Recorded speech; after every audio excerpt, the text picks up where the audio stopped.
Okay, so in this unit, I want to talk about the issue of abortion. And this is, of course, a very controversial and important political issue.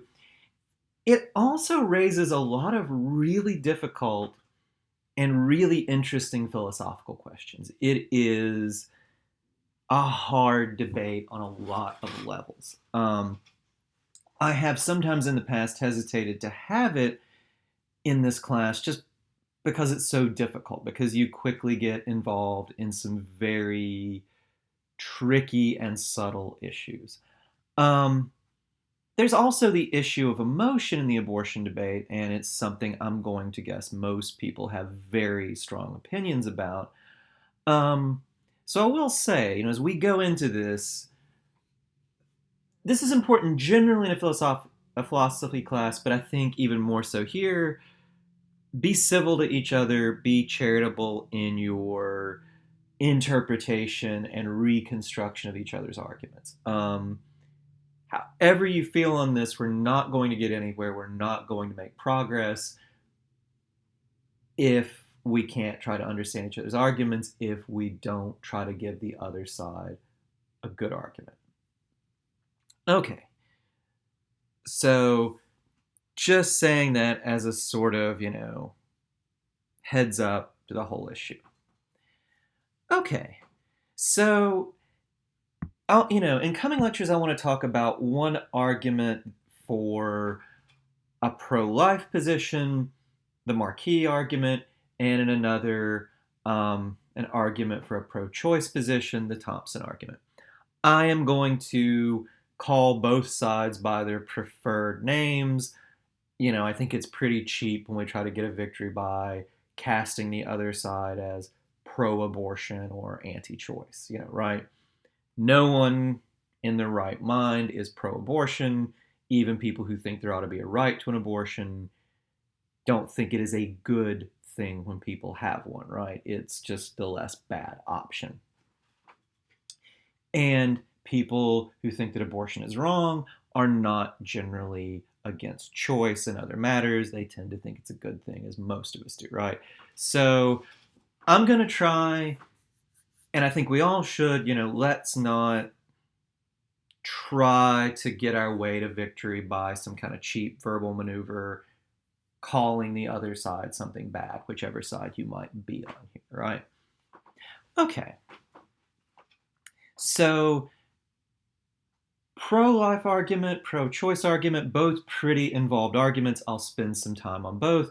But before we do, I just want to say a few things about American law and about Roe v. Wade. American law on abortion was set by the Roe v. Wade decision.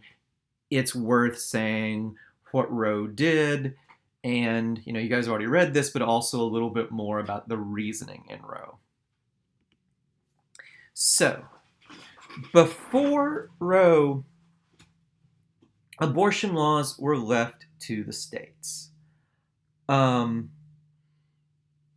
Now, and I say this because there's this misperception that, if Roe were struck down, instantly tomorrow abortion would be illegal everywhere because it was illegal everywhere before Roe. That's not true. Some states, for instance, California, actually had really permissive abortion laws before Roe. Most states didn't. I think 44 had to change their abortion laws in light of Roe, but some did. If Roe were struck down, it would go back to the states. I mean, it would be an unholy legal mess, but it would go back to the states. Some states would allow it. Some states would put moderate restrictions on it. Some states would all but outlaw it, right? So just to be clear on what's going on here. All right, so here's what Roe actually said. I think it's good to be clear on this too. Roe said that states could not put restrictions on abortion in the first trimester. In the second trimester, states could only do it reasonable restrictions for the purposes of health. In effect, Not really much in the way of restrictions they can put in the second trimester either. Third trimester, Roe said states can ban abortions, except they must allow exceptions for the health or life of the mother. So Roe put this trimester system into place, allowing increasing restrictions on abortion as the pregnancy progresses. Now, um, you know, most abortions are actually done in the first trimester. So, the restrictions that can be allowed, the mild ones in the second one, and the much heavier in the third, as a practical consequence, are maybe not so huge as some people might think. Okay, so court's conclusion is that abortion has to be allowed without restriction in first trimester, very little in the way of restrictions in the second, heavier restrictions are allowed in the third. Okay, but what was the court's reasoning for that conclusion? What the court actually cited was a right to privacy.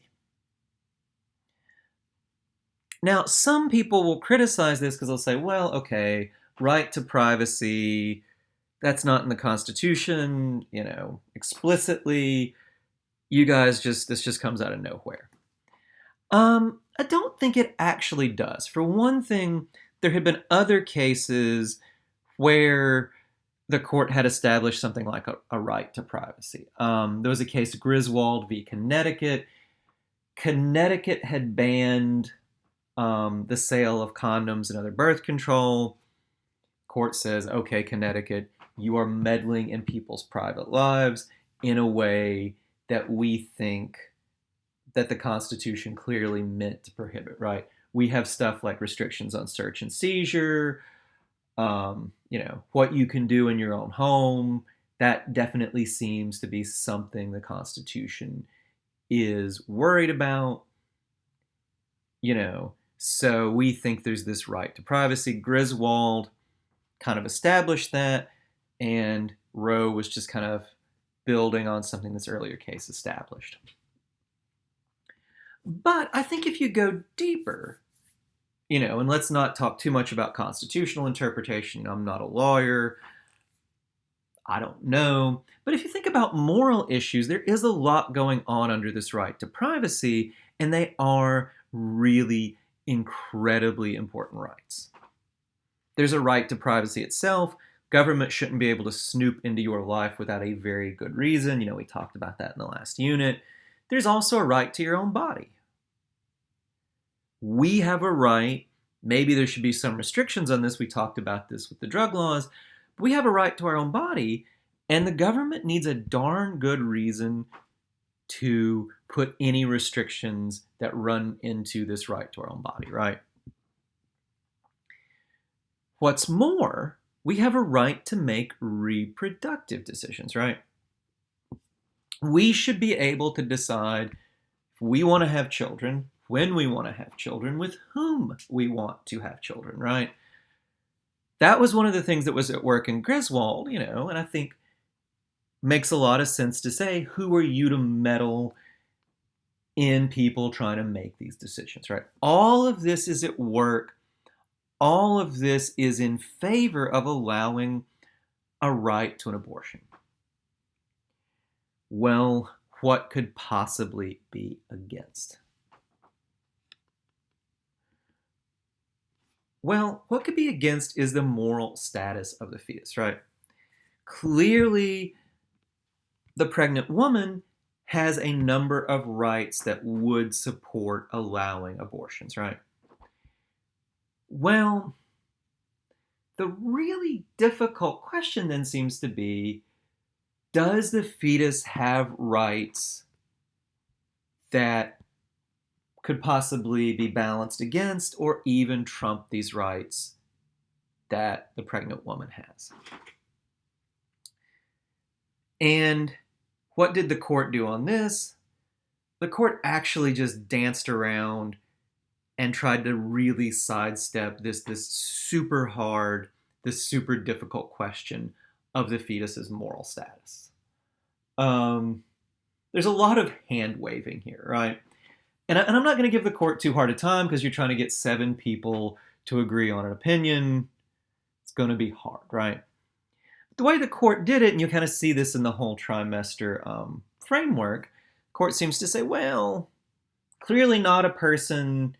First trimester, not really in the second, although maybe just a little bit more. Maybe deserves more in the way of protection, but not much.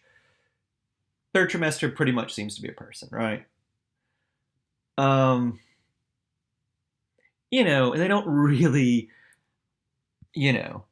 thought of viability, when the fetus can survive outside the womb figures in this, but there doesn't seem to be a lot of careful thought about personhood, what gives the fetus moral status, and when it gets that status, they kind of try to wave all that off, which is understandable because it is a very, very hard question, as we will soon see. But a lot hinges on this question of the fetus's moral status. To most people, this seems to be the key question in the abortion debate.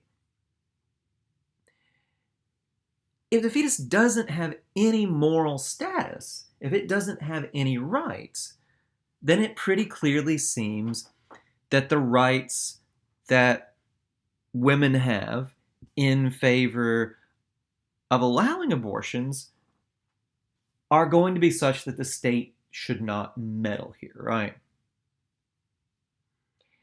So if the fetus doesn't have rights, or even if it doesn't have the same rights as adult humans, then abortion will almost certainly be legally protected. It would be wrong for the government to step in and meddle in these decisions. It's just not justified. On the other hand, if the fetus has the same moral status as normal adults and children, then abortion seems pretty seriously immoral in most cases. We'll talk about this as we go on. There will be some exceptions, but it's really, really hard to justify killing a human being.